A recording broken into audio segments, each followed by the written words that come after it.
You typically have to wade through hours and hours of poor audio video material that really can sometimes be hard to get through, and a lot of people just aren't going to do that. But by bringing professional quality and modern HD cameras to the party, I think you do a lot to bring in new people, and that's kind of an important piece of the puzzle. So great work, man. Oh, thanks a lot, man. I mean, if there's anything that I would like to contribute to the field of, phenomenology, whatever you call it, it would be to kind of uplift the visual medium. That is something that I saw, was lacking over all those years that I'm looking at it. And so the best that I can with the equipment that I, have and my own vision, I'm trying to do that. So I appreciate that, but it's everybody's job, man. We all got to work at it. I do concur. So let me ask you, how did you get on this track, man? Because it seems like you've developed pretty solid relationships with some of the big names in this community, not only Bob Lazar and John Lear, but also Dr. Roger Lear, George Knapp, astronaut Edgar Mitchell. It's a pretty impressive roster, man. What sent you down this path? The story for me basically begins when I was 13 years old. I listened to some sort of broadcast that had George Knapp, John Lear, Bob Lazar, Gene Huff, and they were talking about the alleged, reverse engineering program that was being done at S4 around 1989. And the way that Bob Lazar described the propulsion system completely just flipped the script for me. I always imagined as things kind of traverse space that they're being propelled like a rocket, dumping, fuel as it goes. Right, right. But as you know, the way he described it, it is absolutely counterintuitive until you understand it. And that description of the propulsion system just, I like to say, weaponized my curiosity. It just completely opened my mind to the possibilities that things are completely different than what we imagine them to be. I would say that's how it started for me, and that was the moment that I first remember being absolutely fascinated with these topics. And then you go on with your life, and you're a kid, and you do what you do, and you follow the path of your life. And mine happened to be jujitsu. That was like the number one thing that I wanted to do with my life. Mm-hmm. And then I had a unique experience, with a health issue, and it forced me to move from doing something that was so physical into engaging these topics that had been such a curiosity and a kind of a secret passion for me for a long time. Hmm. And that's how I got started. I think the first phone call that I ever made specifically to engage this topic was to John Lear. I figured here's a guy at the nexus of every conspiracy theory I have ever read about in my life. If Yeah. there's anybody that's got an opinion, it's going to be John Lear. Mm-hmm. And, he's kind of the godfather of conspiracy. Yeah. And, from there, I mean, I tried every which way to get a hold of him. For like 3 years, I was trying to get a hold of him and just never got a call back, never got an answer, never picked up the phone. I don't know what was going on at that time of his life, but it just didn't pan out for me. And then, through all of this, I tried to get to, and finally one day, I get a call, and it's Jeremy, this is John. I hear you're trying to get a hold of me. What do you want to talk about? And that was the beginning of this kind of strange and bizarre journey for me. Right on. That is awesome, man. Yeah, I know all too well. It can be hard to get a hold of some of these people, but that is awesome, man. You've also had a couple of sightings of things in the sky yourself since you started this filming journey, haven't you? Well, I mean, I think what specifically you're talking about, if you, kind of look up on the internet, you'll see something called the Silver Surfer. This was a total anomalous situation. I was walking with my wife in Santa Monica, where we lived at the time. And, I have my iPhone and I'm messing with it somehow. And I look up at the sky and I see these two spiraling, kind of shimmering silver. It was very impressive. I've never seen anything like it before in my life. And I raised my camera up and I, took a really crappy, shaky video. And I remember saying on the video, like, what in the F is this? This looks like the Silver Surfer. And, being that I started, kind of my interest in this, I said, well, let me just send it to the local news and just see if anybody else in Santa Monica saw it. I wasn't claiming anything. I was simply saying, not only did I see this, but I filmed it. Did anybody else film it or see it?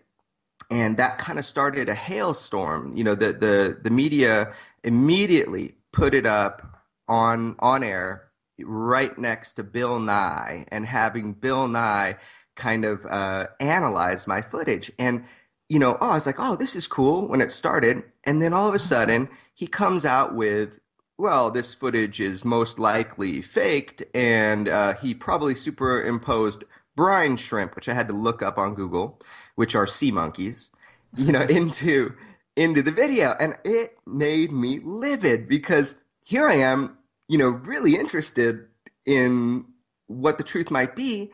And this Right. is like, this is the mountain of scientific reason who's saying I superimpose sea monkeys. It's like the modern day version of swamp gas from Project Blue Book, unbelievable. So I spent, a solid week of my life saying, well, I bet there's a way we can do this with modern technology, and so essentially created like a Facebook group back when, you did that, and collected about, I'd say, 6 to 8 videos of these same objects all throughout the Santa Monica area, including a video taken by some famous basketball player, I guess, that was on TMZ. And so nobody knew what this was. And I had this aeronautics specialist who triangulated the descent rate, the size, all this stuff. I mean, these objects were real. We had them on camera.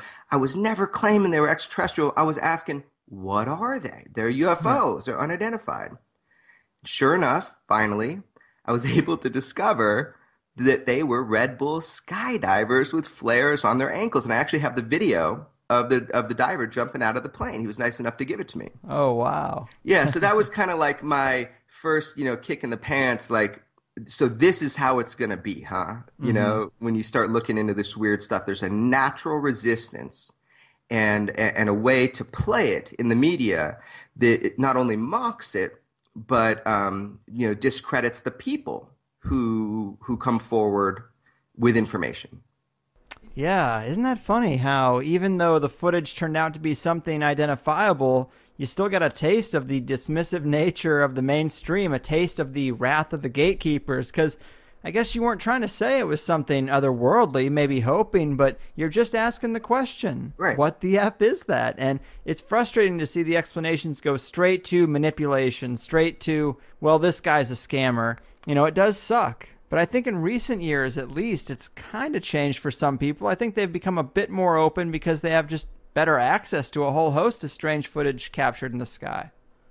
Yeah, I mean, a couple comments on that. One is that, we police ourselves with this. We do it to ourselves worse than anybody does it to us. And, I think the laugh factor of people that just want to seek the unknown to begin with, really, it's most likely because of fear. It's the Mm-hmm. idea of being uncomfortable that the world is not actually, as it appears. And I think with a cursory glance into this UFO phenomenon, or all the phenomena connected to the UFO matter, it becomes immediately evident. Right.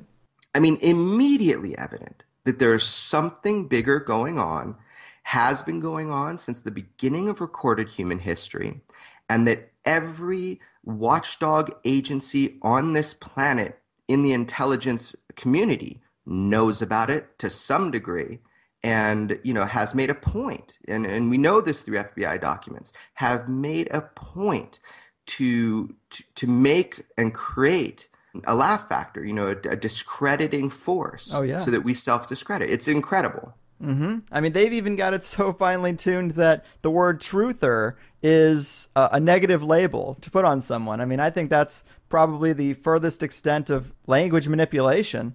It's kind of funny, but I've never been lucky enough to see a UFO myself. There are hot spots out there that I'd like to spend more time at. And I saw you post something, this is kind of random, but something about the Desert Yeti Ranch and a blurb about it being one. I haven't heard of Desert Yeti Ranch. Was this a real thing or were you goofing around? Well, okay, so first of all, let me just say I've never seen something that I'm kind of in your camp. You know, I've never seen the mothership. I've never seen a spaceship that I can't describe. I have seen anomalous aerial phenomenon, mostly in the form of lights in the sky, you know, day or night, and I have no idea what they are, and they certainly defied the known physics that I am aware of. But I have no proof if this stuff is, you know, military compared to natural phenomenon. I have no idea. Right. So I'm in the same camp as you. My confidence in the fact that this is all going on comes from a wide variety of other sources, not because I had some abductive experience. Hmm. Now, the thing you're bringing up is hilarious because I'm just gonna stay silent on that. But I have a ranch that I live in LA, but I also have a ranch out in Pioneer Town, California. And upon spending more time out here, there has been, you know, a pretty incredible display of aerial phenomenon. And I think this area is kind of known for that. I mean, if people know about Pioneer Town, California, it's, you know, real near to the Integratron and where Van Tassel did all of his, you know, wild stuff. So there is a rich history out here, and we're by a huge military base. I mean, that might be part of it. Hmm. So that was kind of like a internal reference just for my friends. Gotcha. Yeah, that's funny because I'm always looking for those spots. Of course, Skinwalker Ranch is out there. Also, I'm Yeah. I'm not sure if you're familiar, but James Gilliland's East Ranch near Trout Lake. I hear that's a place where people see all kinds of things. And what's intriguing there is a lot of the things tend to come out of the base of a mountain. Which, you know, when it comes to mysterious things, I'm always interested in an underground element or some kind of like, you know, hidden in a mountain base type element. But apparently that's pretty common up there in, I think it's in Trout Lake, Oregon or Washington. Yeah, you know, I've heard a little bit about it. I think what makes the Skinwalker Ranch story most compelling is the history of how it was purchased by Robert Bigelow. I mean, here's an individual now, you know, going to attach, you know, inflatable habitats onto the ISS. He has had for decades two, you know, personal habitable orbiting space stations. I mean, here's a guy who's on the bleeding edge of technology and decided to put more money than any living human being or any individual ever in the history of the world has put into researching this stuff, yet now is completely focused on space exploration. But at the time, you know, put a team of scientists, and that's the book we know, Hunt for the Skinwalker. You know, primary author being George Knapp with his other author, and it's an incredible location. Yeah. What has occurred there is almost beyond belief. But in fact, it appears that it has occurred. These things have occurred there, and there are other places like this. That's why they put the book out, Hmm. was to find out if there were other places like this. And sure enough, there are. Yeah, there's Skinwalker Ranch. There's so many strange things about it. Most of it I was familiar with, but I did hear you talking about it on, I guess, a previous interview, and you had mentioned a black mist that seemed to possess people in some way, and I hadn't heard of that before, but it almost sounds like a swarm of nanobots or something like that. Oh, now you're talking my language. I mean, that's where, you know, I start to get kind of excited that there is a technological aspect to these seemingly paranormal things. I mean, that story was relayed, you know, to me, I believe by George himself, but I think it's in the book, or at least there's an article that came out about it and about the scientist that had that experience. But, you know, essentially he was paralyzed and there was an intelligence speaking through his body, as crazy as that sounds. But yes, that black mist, that idea of technologically advanced miniaturized robots that all work in unison towards a similar goal, nanobots, Hmm. right? Utility fog. I mean, if that was real technology, that would be incredible. Yeah, yeah, it would. And that's pretty far out there, but I guess this is a question that comes up with a lot of the technological stuff that seems outside of humanity's grasp. It's the same argument with the crafts. How are they able to make right angle turns in midair? How are they hovering that way when we don't have any known crafts that can do that? But what do you think about the idea that you don't need to bring aliens in to explain this stuff? That the military black ops groups have gone so far down their research holes at these underground bases, and they're so far ahead of the surface world, almost like a breakaway civilization in their own right, that what they have seems alien. I mean, I'm not someone who tries to say much one way or the other, but there has been a trend in the alternative community to attribute a lot of these things to the black project groups instead of aliens. But what are your thoughts? Do you think you need to bring in ET to explain some of the things people have seen? No, but I also don't believe that military black budget programs could even start scraping the surface of what humanity has experienced again since the beginning of recorded human history. So, the fundamental answer to that is, look, before there was a car, that was beyond, humanity's grasp. Before there was the first airplane, that was beyond humanity's grasp. That's just the way that the world progresses.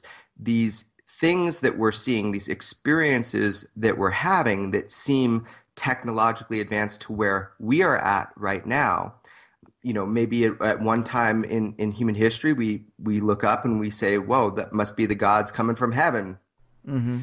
The idea that everything we're seeing, and we all saw this from years ago, that drones were going to be the next thing. Everybody's going to say, oh, that's just a drone in the sky. Well, fundamentally, that's always going to be the way we explain stuff. But our black projects, I mean, I've talked to people, deep within inside the military industrial complex that were in charge and in command of the bases and programs that dealt with the development of a number of these advanced technologies. And their responses, off the record to me have always been, we wish we had the capabilities that we document and record on a daily basis invading our airspace. So, yeah, they'd be the ones to know. Yeah. Man. So it also is hard to explain away, like you kind of mentioned, old accounts. There are old paintings and ancient writings where they talk about people riding snakes in the sky that spit fire. I mean, that sounds like a plane or a rocket to me. And you had a presentation at the 2015 UFO Congress that I thought was super interesting. And from that presentation in your background was this little story about this 1866 lithograph of George Washington in his Masonic garb. Of course, I love anything that connects both conspiracy and ufology, but tell us about this lithograph, because this is another one of those types of bits of evidence that is even older, so it makes it hard to explain away with, well, modern technology could be doing it. Yeah, that was a fascinating, again, this is one of those things that I just fixated upon because I stumbled across it and it hadn't been put forward yet. It's definitely not the most interesting, painting or lithograph of an unknown object that appears, from an artist standpoint to be deliberately created to look, like a flying saucer. There's a Flemish painter, I think last name is Gelder, Gelder, and he painted something called The Baptism of Christ, and it was painted in 1710. And this painting shows a flying disc just shooting beams of light down during the baptism of Christ. I mean, it is an absolutely incredible. I mean, there was nothing in the air mechanical in 1710. Right. So, from us. So that's an incredible painting. Now, the George Washington one, why that one piqued my interest is because I was searching the Library of Congress, and I was just kind of looking for Masonic imagery and ufology stuff, and came across this lithograph, the one you're talking about from 1866. And when I looked at it at first, it looked like typical Masonic imagery. And, everything has a place. Everything has a balance and place in Masonic imagery. Mm-hmm. Except when I focused in on the Jacob's ladder, which is where angels, which are messengers, ascend and descend from heaven.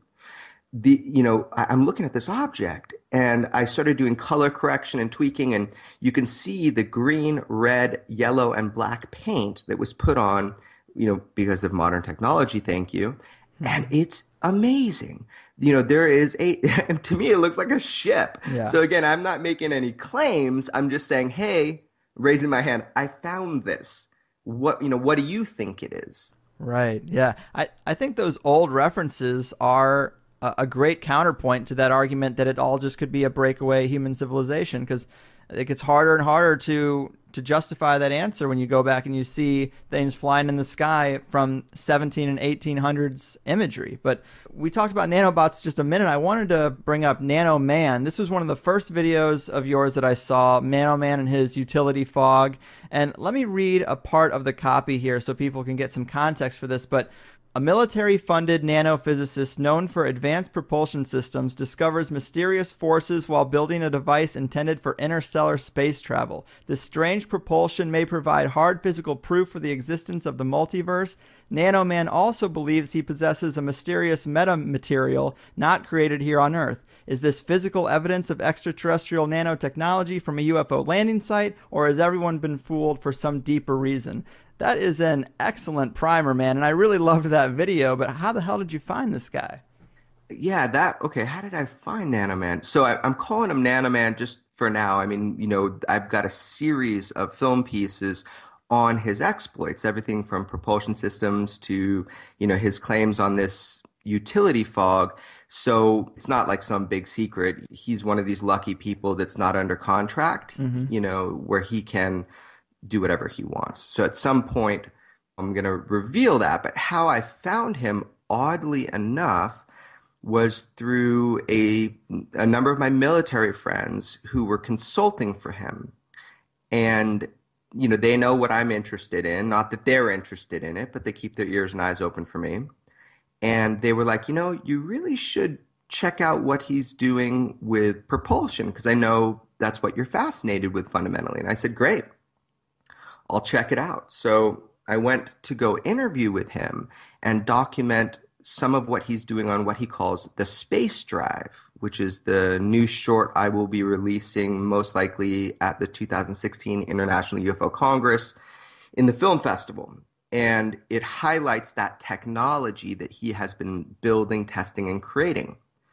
Now, in those conversations with him, after the course of a few days, it quickly became apparent that his inspiration and his kind of dead set knowledge that certain things were possible stemmed from somewhere else. It stemmed from other experiences that he had that he wasn't telling me. Mm. So over the course of kind of earning his trust over a number of days, kind of the floodgates opened. And one of the things that he said to me is what you experienced in that short film. He says, I've got something you might be interested in. I was like, all right, well, what's that? And he goes up into his upstairs laboratory at the time, comes out with a vial filled with what looks like water. Mm-hmm. And I was like, oh, okay, what is this? And he says, well, inside here are trillions and trillions of independent nanobots. And I didn't even know what that meant. He said micro machines that he had collected that somehow work together in unison towards a single goal, utility fog. I had never heard these words before. So Right. now I'm starting to think the guy's a little bit off, not wound so tight, right? But I don't know. He's showing me a vial of water. So as a self-proclaimed investigative journalist, right? What is my job? My job is to take it and see if I can verify any of his results. So he backs up his statements, saying this is what he believes, not really telling me quite where he got it from yet, by showing me the scanning electron microscope images of what he perceived to be gears and graspers and just mechanical parts. Right. And I mean, I didn't even understand the magnitude of which I was looking at these things at. I mean, 2 nanometers. So I kind of just laughed about it, like, well, how is someone like myself ever going to validate that inside your little liquid here you have, some non-terrestrial, super intelligent material? And he Mm-hmm. says, well, you should go see. I mean, he said this was 9 years ago. I imaged this stuff. He's like, I have no idea if it's, dissolved, broke down, if it's still there. He says, why don't you take it and have it analyzed at like NASA? And I was like, okay, well, how am I going to do that? And Right. he's like, well, let me make some calls. Let me see if I can get you a tech. And I didn't believe that he was going to get. So there I am, NASA Ames in a little bit of central North California. It's an old Moffett airfield military base. And sure enough, I had a non-restricted, unescorted, full media pass to film for an entire day with a Oh, technician on a scope, which costs a lot of money to look at this, what looks like water to me, and see if in fact we can replicate visually the what he had imaged 9 years prior. yeah. So that's the film. The film is me taking it there and just trying to replicate visually what he had seen. And then if we could do that, then the guy's not lying to me, and then new questions arise. Hmm. Yeah, man, it's pretty awesome. And he makes one comment where he says it shouldn't exist for another 1,000 years. I'm curious if you can share, how did he come across this if it's not something that he developed? Well, okay, so right now, what I'm doing is I am attempting to have this and other materials analyzed, and I don't want to kind of pollute the well Fair. by saying where he got. Obviously, he believes this is some advanced technology. I have said before, so I can say again, this is a powdered dust, I guess, a metallic powdered dust, often found, if you read any Jacques Vallée, he's done extensive studies on this, that there are residues that can be found at UFO landing sites. Hmm. Some people even, claiming in crop circles Right. and, where commonly abductions occur. Now, again, I am not a hardcore believer in any of this, when it comes to these outside, that all I'm trying to do is find out if there is anything we can study of substance surrounding these things. Hmm. And so what that's what I can say about where he got it is, he's been shown a number of things in the years prior to him being a nanotechnologist that convinced him beyond a shadow of a doubt that there are civilizations that have created technology so advanced that they do appear like magic to us. But his belief is, since they have done it, we will be able to do it one day. Well, it is fascinating stuff, and I do agree with you that getting some kind of verifiable trace evidence and getting that out into the public eye is a big part of what's needed to change the mindset around ufology, because some people will not budge until they're dragged to the truth kicking and screaming. And on the flip side, to have a population that has such a high mark to reach before they'll even be open-minded about these possibilities means the elite only really have to catch the big stuff to avoid having any real problems on their hands. Very convenient. Look, ultimately, the messengers of deception and the architects of the secrecy, we know who they are. They're not us. I mean, ultimately, if there are intelligent non-humans or just other intelligent beings that are operating these craft above our skies with impunity for, a long time, let's just say, Hmm. at any given time, they could show themselves. So, as we peel away layer by layer and try to kind of perforate this veil of illusion or secrecy, we will have some little bit of success here or there. But look, it's a pretty difficult thing to do. We can kind of peek behind and do our best. Yeah. And I'm not thinking that anything any of us are doing is just going to like crack this wide open. But it is fascinating, and it is life changing in a way. And I think that's what's important. Right. Ultimately, how we engage each other and the foundation of our principles of how we relate to one another. If our worldview expands to the point of transcending, hunger and fear, then we may be able to build together, a world that is slightly more interesting than if we're just operating based on competition. Yeah. So I believe that this search for the unknown and this kind of gentle and methodic interrogation of what is behind this veil helps us to be better humans. Yeah. And I think that ultimately that's what matters. Amen, man. I agree. So let me ask you, have you been in contact with anyone else working on anything as technologically advanced as Nanoman? Oh yeah, for sure.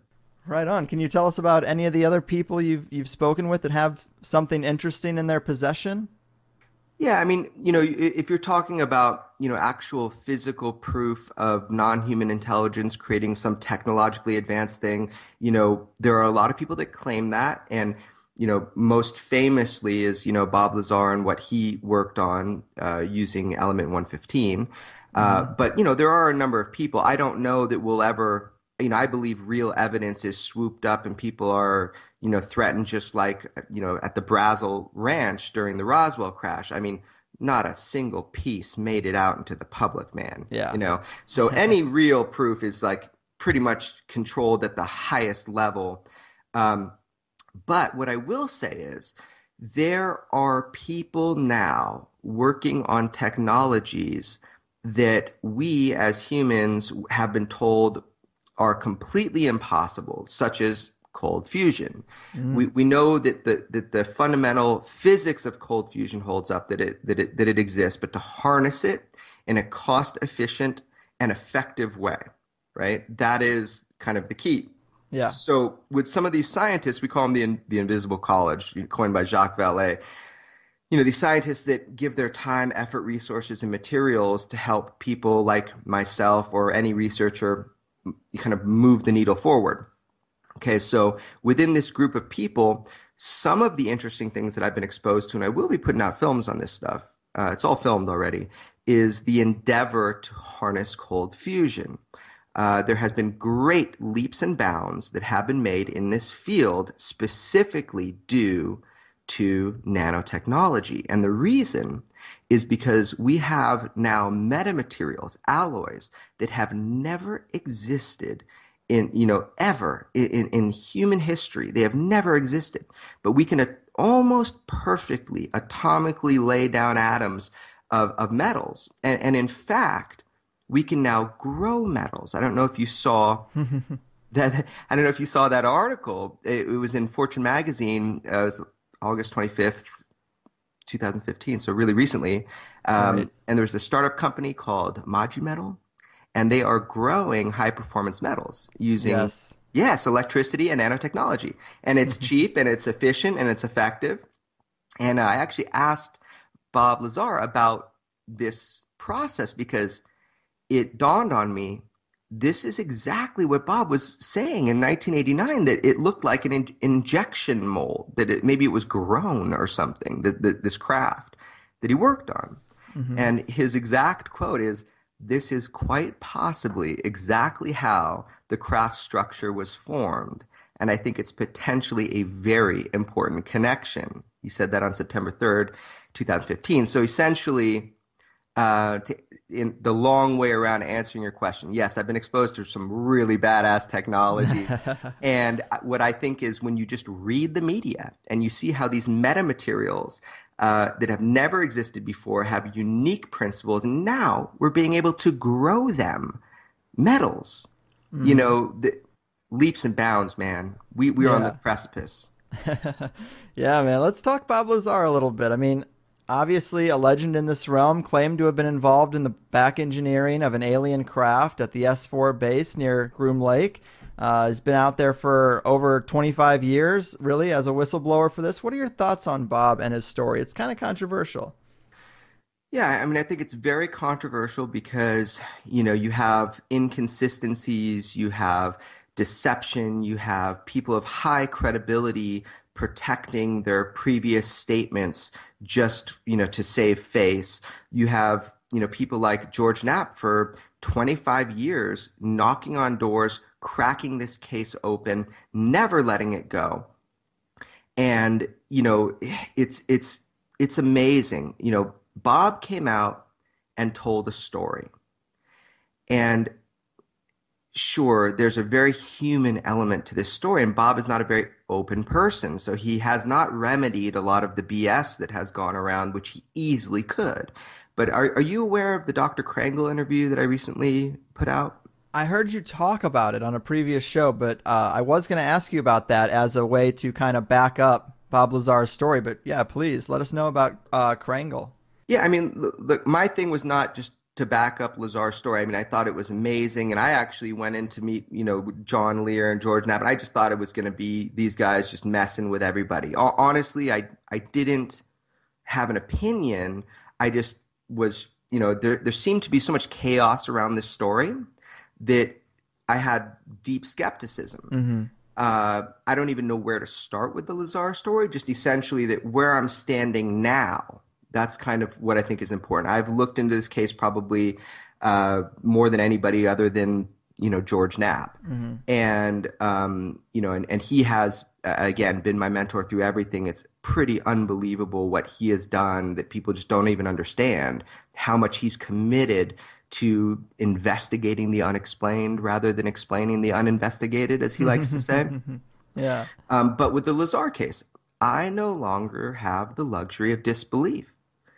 Lazar, I am now at a point where I will say straightforward, I believe Bob Lazar. I believe his story entirely. And I believe he worked at S4. I believe he worked on what he said he worked on. If these guys were trying to pull an elaborate hoax, trust me, I would know by now. And so, yeah, Mm-hmm. the Dr. Krangle interview. People like Stan Freeman, he holds a huge respect in the UFO world. He's done some great things. Right. But he has consistently, slammed Lazar as being a fraud and a con man, which two words which I would say require some definition if he's going to say them, right? Right. And essentially, there's a guy with great respect, and I was thrown up on stage to have a, in quotes, debate. I had no idea I was going to have to. And these words keep coming up, and it starts kind of aggravating me because, this is not the crux of his story. The crux of his story is that he back-engineered alien spacecraft, not of this Earth, at a subbase of Area 51 called S4. No one was able to verify, on camera or on audio that they were there at even Los Alamos with Bob Lazar. Yet I know George Knapp has talked to many people off the record who worked at Los Alamos. George Knapp brought forward Bob's name in the phone directory. George Knapp was going to get all of Bob's files. They admitted that he worked at Los Alamos, but then they pulled it back in, and they didn't give him, all of the proof that he would need. I happen to know George Knapp even has video of walking around with Bob inside Los Alamos, while he's showing him around. Wow. I've seen it. I've known dozens of people, that have confirmed that, but no one on the record because they don't want to break the mold. They don't want to commit professional suicide. So, and 25 years later, I mean, Bob doesn't even really try to push this because he'd rather be left alone with all of this. Mm-hmm. But here's this guy, Dr. Robert Krangle. He's an Albuquerque-based scientist.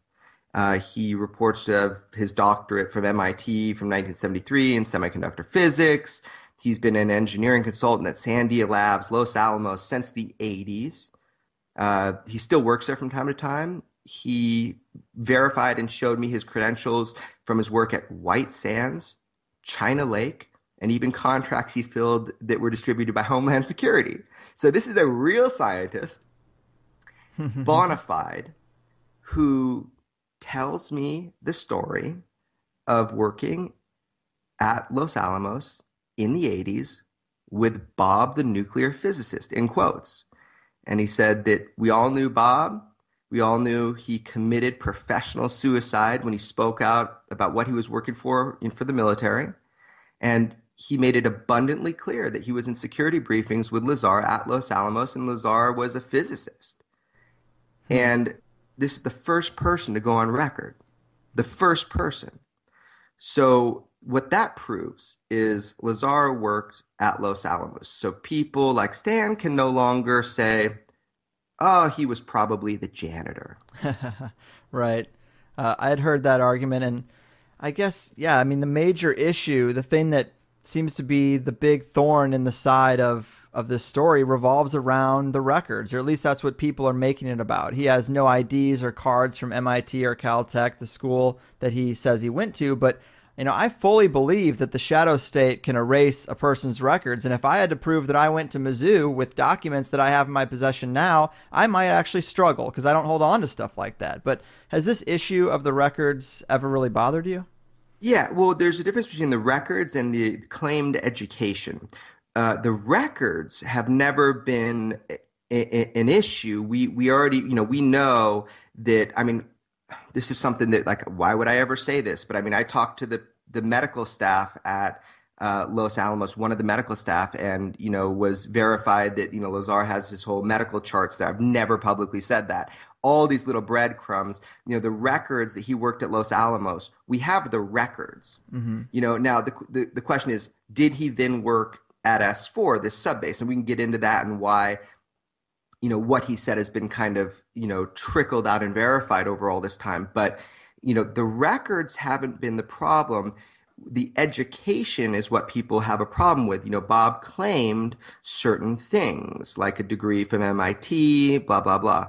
Dr. Krangle actually said in the interview, well, I said, well, why isn't there a yearbook photo of Bob Lazar at MIT during that time? And he goes, well, if he was, doing kind of graduate work if he wasn't just like class of, 1980 or whatever it was, he wouldn't be in the yearbook. But I've never followed that path of logic as being important. Mm-hmm.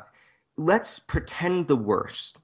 Let's pretend Bob Lazar completely lied about all of his educational credentials and he was homeschooled. Okay, Sure. let's push it there. Okay, Sure. he was homeschooled. Okay, what difference does that make about flying saucers? I mean, you could say, well, he lied about that if he did. Well, okay, but he did in fact work at Los Alamos in the Maison facility with the particle accelerator. The guy had a particle accelerator in his own living room when he was living in Las Vegas. He built another one out in Albuquerque, New Mexico, when he lived there. I mean, the guy is a scientist to the highest degree with current scientific contracts from everyone from the Navy to a number of other agencies. Right. So Bob's a scientist. Mm-hmm. Bob worked in technical capacity at Los Alamos. I don't feel that if other people couldn't uncover the education stuff, what good am I going to do there? I want to focus and keep my eye on the prize. Did Bob back engineer alien spacecraft at a subbase of Area 51? That's what fascinates me. Right. Let's try to uncover that. Yeah, good point. That is kind of the only thing that really matters in the story. But you mentioned element 115. I've, of course, heard of this before, but some people might not have. Talked to us a little bit about element 115. Bob claimed it was the fuel for the UFOs, but also, I mean, he talked about this 25 years ago, but there were some mainstream scientific revelations about it just like a year ago or something, if I'm not mistaken, right? Yeah, a number of years ago. So essentially, just to back it up and make it really simple for people that don't have access to the internet right now and should be typing this in, okay? So element 115 is a theorized element, a super heavy element. It's no surprise. It's not like, Bob made it up. Element 115 is this, it was always theorized that it could exist, but our supernova never, created it in any abundance that we could detect, and so it was never on our periodic charter table. But we figured one day maybe we'd be able to fabricate over months and months and millions of dollars in a particle accelerator, maybe a few atoms of it that would last most likely milliseconds because of its half-life, right? Mm-hmm. So it's this kind of like funny element, and it kind of had a blank spot on the periodic table. So in 1989, Bob Lazar tells his story, and part of his story hinges around like what you said, the fuel source, what you would put in the gravity amplifier or the antimatter reactor that would then engage the gravity amplifiers, which is how you traverse space-time without any G-force issues. Mm-hmm. So this piece of alleged element 115 became kind of the argumentative point, because you have other nuclear physicists who say, well, the half-life of 115 is so minuscule that you could never have a substantial amount to work with. And Bob was claiming that there was at least one stabilized piece or a few that he worked with, but that he was told there were 500 pounds of this, that maybe the size of like a washing machine basket or something, of 115. Hmm. So, the scientific community can kind of jump on this and say, well, there's no way. The isotopes will not stabilize, and you cannot have this. But there is the theorized island of stability where element 115 could be stabilized. Now this again is theoretical, but you were right.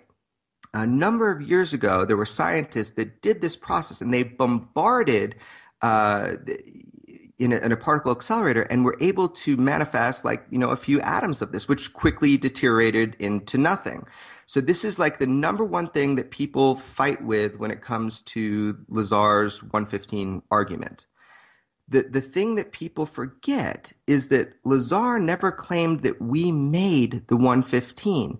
He didn't even claim really how he knows that we had it. He was just briefly told that we have 500 pounds of it to kind of work with. So the theory would be that it was harvested. It was harvested from somewhere else, maybe where it was naturally occurring. Hmm. So from another supernova or something like that. So that's the story of the 115. I kind of botched I'm not a scientist, obviously. I'm an investigative journalist, but that is what people should look up. The element 115, island of stability. They should look at the half-life and see why people are all up in arms about it. Hmm. Yeah, it's an interesting saga for sure. I mean, a lot of it does hinge on that 115, but I guess another thing I'm curious about, saying that they might have, 500 pounds of this stuff, and they might not have made it. They might have harnessed it, but I'm wondering if perhaps it was even given. There are a lot of rumors about partnerships between sectors of the government and ET races. One of the big speculations is an exchange of technology for the ability to run a certain number of abductions. That's come up a lot. I'm curious what your thoughts are about a partnership versus everything that we have being gathered from crashes or recovered from incidents. Do you think there's any real sustained communication, or do you think we're kind of in the dark just trying to piece things together as we find them?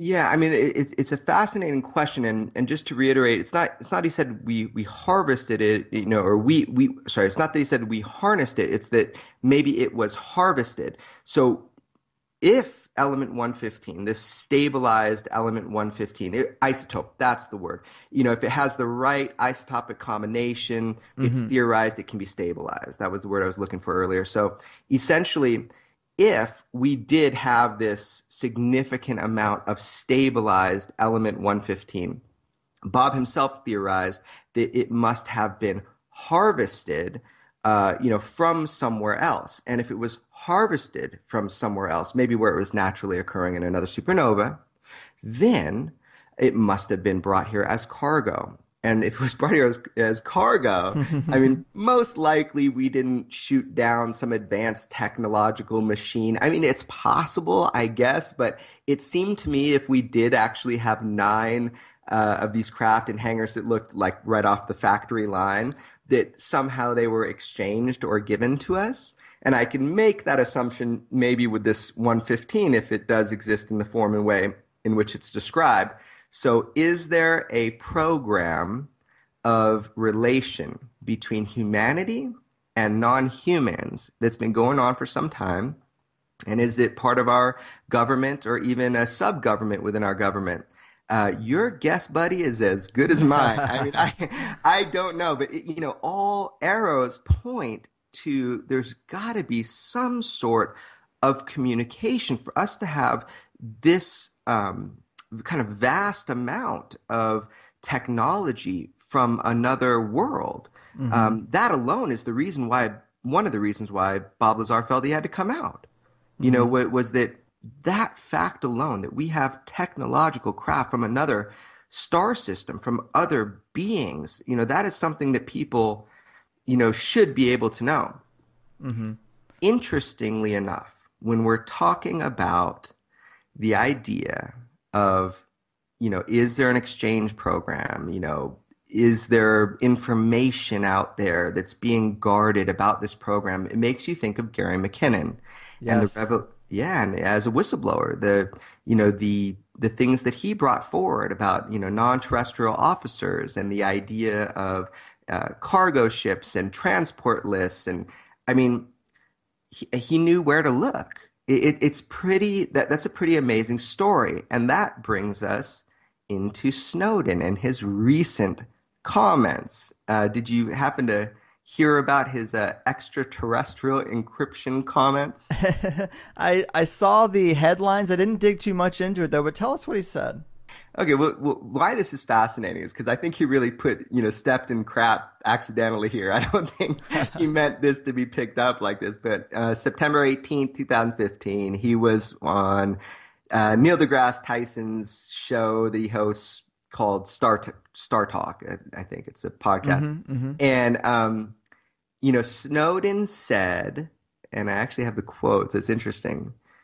Basically, he's talking about extraterrestrial encryption and how we might not be able to determine signals because any advanced society ends up using encryption systems that look like, garbage if you're just looking at them. So we could miss it, kind of like the Fermi paradox.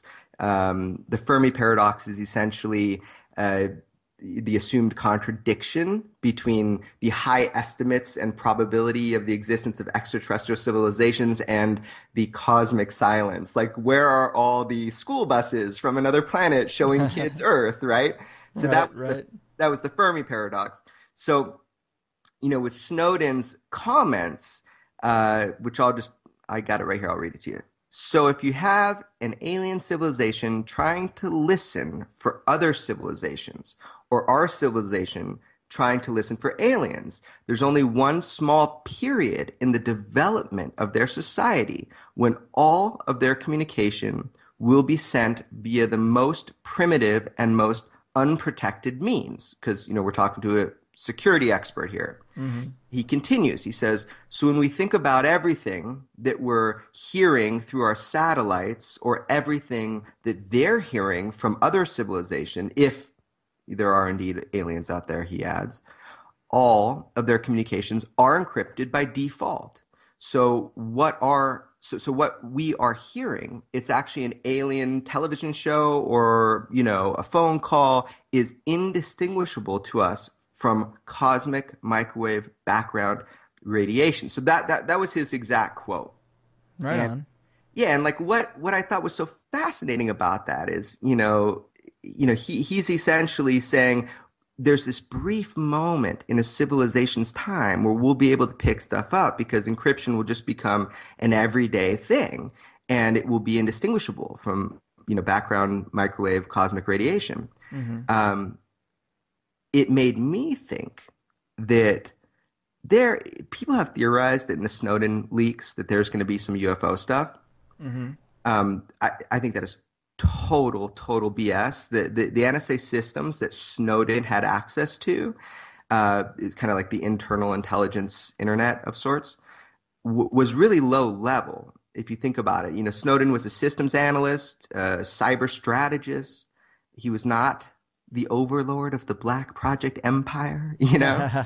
Right. So because of compartmentalization and the function of the NSA, Snowden and his releases were just scraping the surface. There will be no UFO disclosure documents within whatever he had to release, in my personal opinion. But it was cool that he said anything about the ET issue. Right. Yeah, it's always great to hear anyone in the mainstream say anything about it.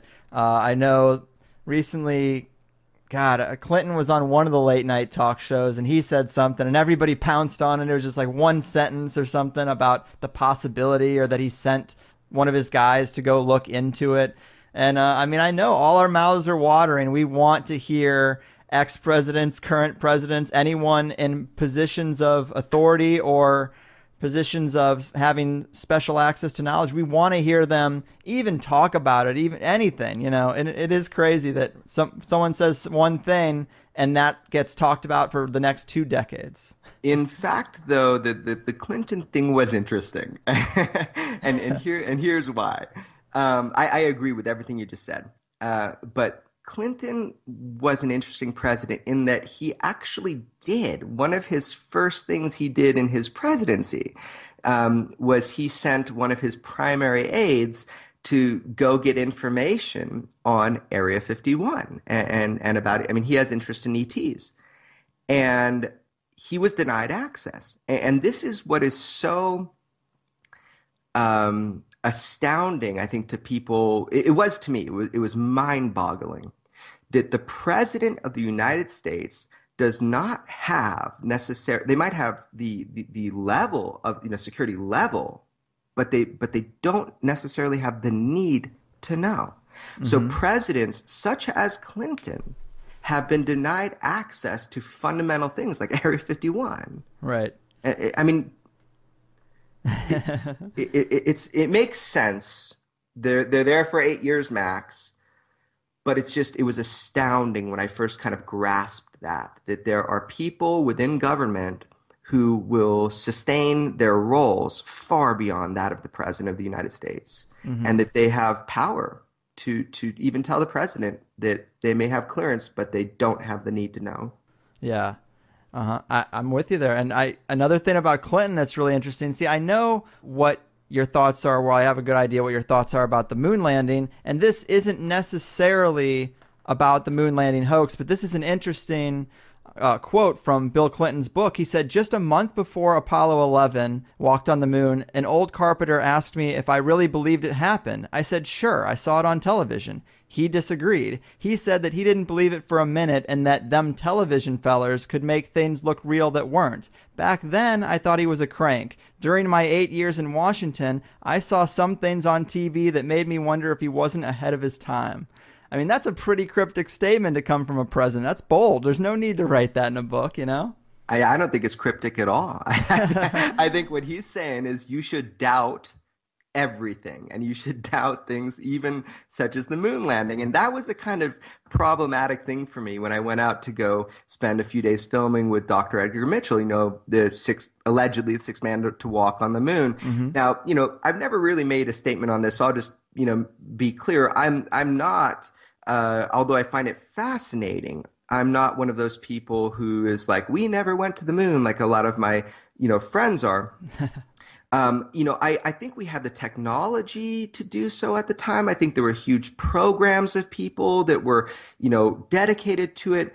But at the same time, I highly, highly doubt that what was broadcast to the American public were the actual missions. And the reason for that is warfare. I mean, my background in jiu-jitsu tells me, if you're going to win a war or a battle, a lot of it is perception. It's if someone's afraid to fight you, it's way better for you than if somebody has no fear and thinks they're going to crush you. Right.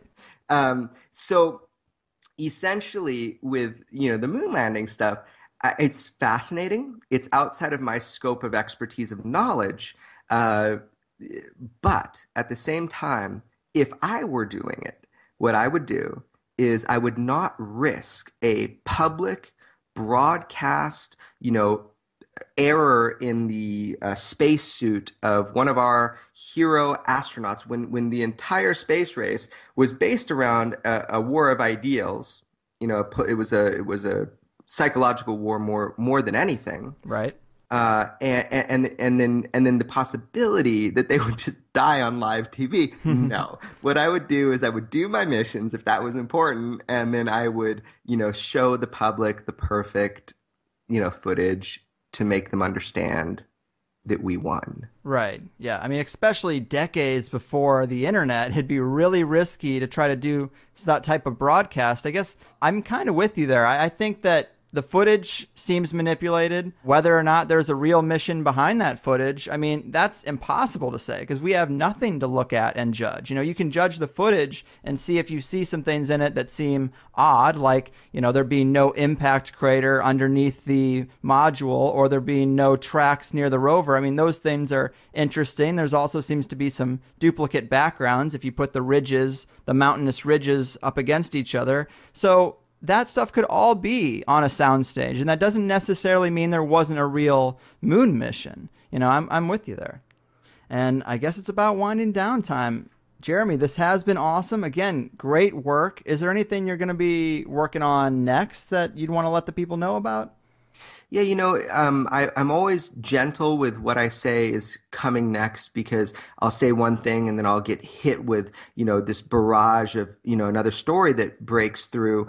But what I'll say is just keep checking in to extraordinarybeliefs.com, and that's my website. And from there, you can even sign up for a mailing list, and then you will be the first to know. The only thing I have on the docket right now is I'm going to be speaking at the 2016 International UFO Congress, and I will be doing in the first half of the lecture a little update on some of my personal investigations, and then the second half of the discussion, my partner Ruben Langdon will be coming, and we will be doing a highlights from the citizen hearing and talking about what, in our eyes, they were and what impact, profound impact, they've had to date. Nice. Right on then. Very cool. Extraordinary belief.